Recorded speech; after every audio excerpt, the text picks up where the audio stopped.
Ridley Scott is a fantastic director. He's made so many movies that are really memorable, and there are directors who are considered legends. You got Scorsese, you got Spielberg, people who are talked about forever. Ridley Scott is up there. I feel like he hasn't made enough masterpieces. You know, he's made great movies, but then there are the directors who get talked about all the time, like Francis Ford Coppola. You do hear about Ridley Scott in that category.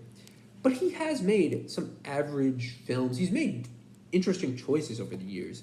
He always does make interesting films, and that's one thing I can always credit him with. The fact that he made House of Gucci and he made The Last Duel in the same year really speaks a lot. Also, the fact that he's making a movie about Napoleon starring Joaquin Phoenix, and he's apparently going to make a sequel to Gladiator, which should be absolutely epic.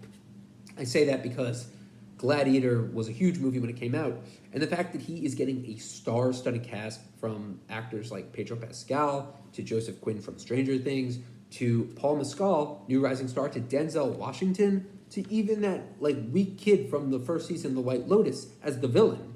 This really shows you that he really cares about creating blockbusters, and I think after The Last Duel failed, a very great movie, but a movie that modern audiences completely had no interest in, especially when there are movies like Spider-Man No Way Home coming out. I feel like, he knows how to make an entertaining movie. He knows how to make a good movie.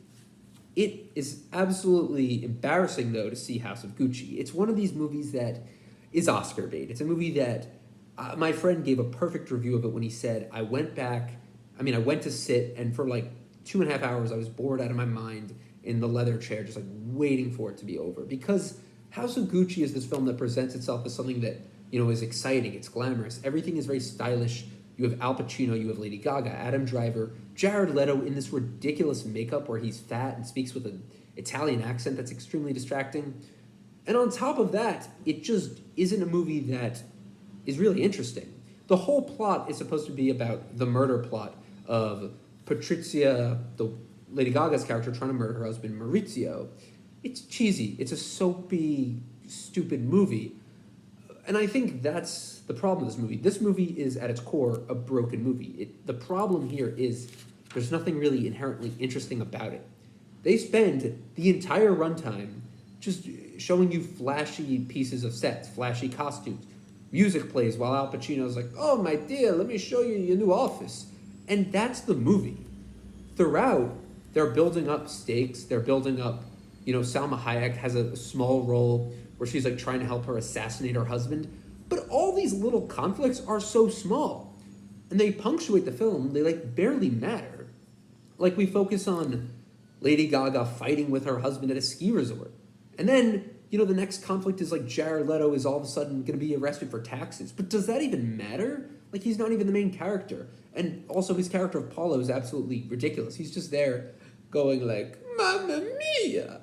But, we all know Jared Leto. We all know he's this weird vampire-looking dude who's very quiet. So to see him just, putting on this ridiculous role, and then they're Paolo's going to prison. It's funny. Because it's also so unrelated to the main plot. This is just one of those cases where, and the trailers are very obvious of this, where they play Blondie's Heart of Glass, and you get all these sexy shots of the 70s and the city. It's very much just trying to lure you in through that glamour and appeal, but there's nothing going on under the surface. It's 2.5 hours of stylish, just showing you stylish camera work, but there's nothing underneath. This could be a 45-minute Lifetime special about why this annoying-ass woman killed her husband. And no one in this movie is likable. It just doesn't come off as a movie that's entertaining. I mean, it's so boring. So it's just one of those movies. The Last Duel is much better. And that's a movie that no one saw. So Ridley Scott, people should be checking out that movie. But let me know what you guys thought of House of Gucci, if you liked it, and if you agree. So thank you for watching. See you guys next time.